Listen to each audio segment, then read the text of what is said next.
Kegiatan pertukaran informasi. Nah, berikutnya ada dua fungsi penting dalam organisasi.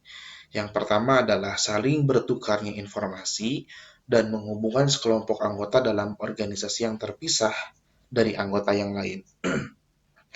Pencapaian tujuan suatu organisasi memerlukan proses komunikasi tentunya. Proses komunikasi memungkinkan anggota organisasi bertukar informasi ya dengan menggunakan suatu bahasa atau simbol-simbol yang umumnya digunakan. Di samping itu, melalui proses komunikasi tersebut akan diperoleh hasil yang sangat berarti bagi organisasi tersebut. Jadi secara umum, dua fungsi penting ini merupakan fungsi dari pertukaran informasi. Pada umumnya, organisasi sangat bergantung pada komunikasi untuk mencapai tujuannya. Sebuah hasil penelitian yang dilakukan oleh Sproul menunjukkan bahwa orang-orang dalam organisasi menggunakan 69% dari hari-hari kerja mereka dengan menggunakan komunikasi verbal, baik itu berbicara, mendengarkan, menulis, ataupun membaca. Namun itu tidak berarti bahwa bentuk komunikasi yang lain, yaitu komunikasi nonverbal tentunya, tidak penting bagi suatu organisasi. Berikut ini adalah beberapa kegiatan organisasi yang berkaitan dengan pertukaran informasi. Yang pertama adalah menetapkan tujuan. Kebanyakan organisasi mempunyai berbagai macam tujuan, baik yang bersifat formal maupun non-formal. Untuk menetapkan suatu tujuan, mereka yang terlibat dalam organisasi, baik staf manajemen puncak, manajemen menengah, manajemen bawah, maupun karyawan biasa, perlu melakukan berbagai pembahasan yang serius dan cukup matang. Tujuan organisasi dapat didefinisikan dalam arti keuangan, contohnya ya, kemudian mutu produk, eh, penguasaan pasar, pelayanan bagi pelanggan, dan lain-lain.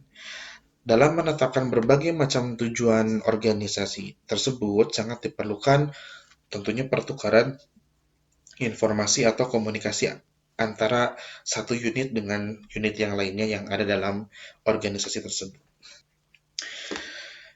Berikutnya adalah membuat dan melaksanakan keputusan.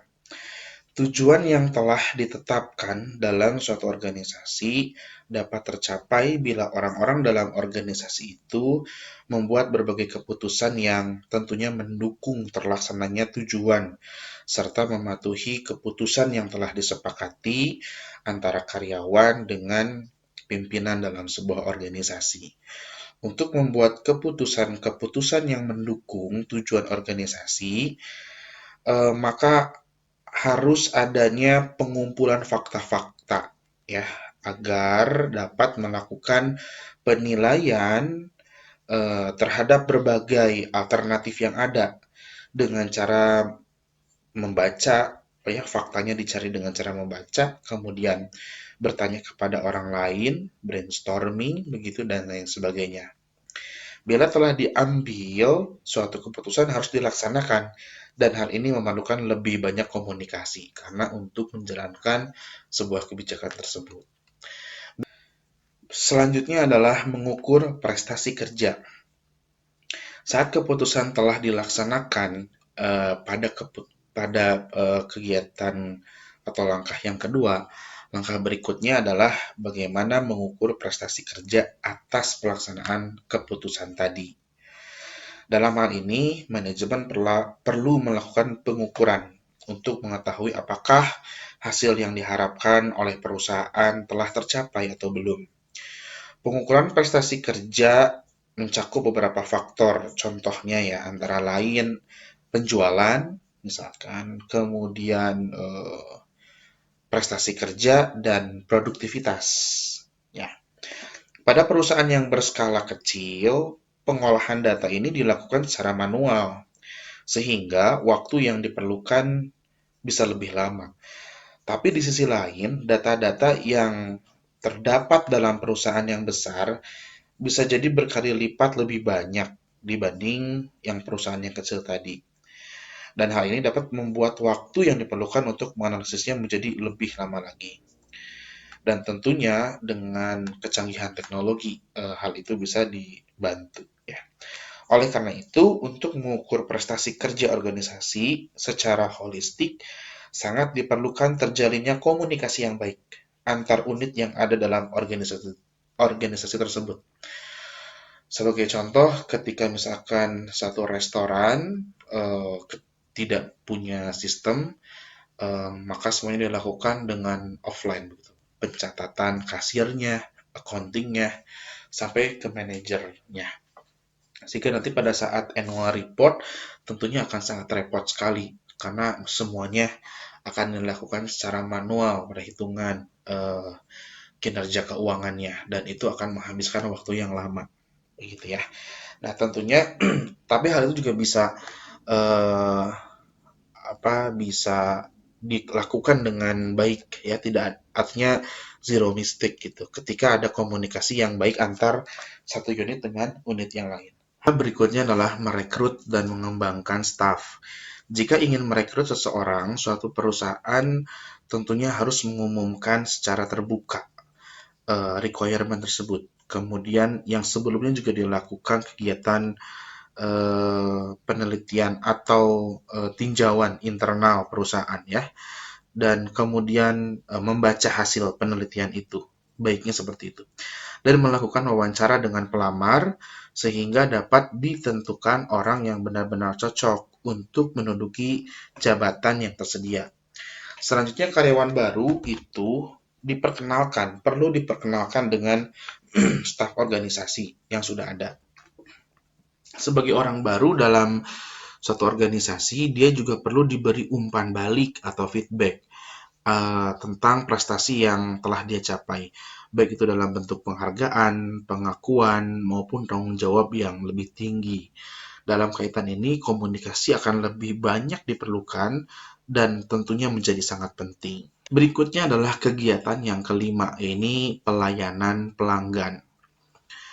Semua organisasi tentunya akan berhubungan dengan yang namanya customer dengan menggunakan komunikasi baik itu formal atau non formal, harga yang tertera pada produk, kemudian nama kelompok produk yang tertulis di rak dalam sebuah toko, kemudian berbagai macam bentuk simbol seperti dilarang merokok, arah panah, dan sejenisnya.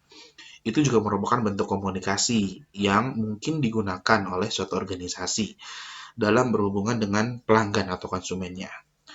Penggunaan nota penjualan, kemudian brosur, iklan, telepon bebas pulsa, dan berbagai promosi lainnya adalah bentuk komunikasi yang digunakan oleh organisasi sebagai sarana untuk merangsang keinginan para pelanggan agar menggunakan produknya.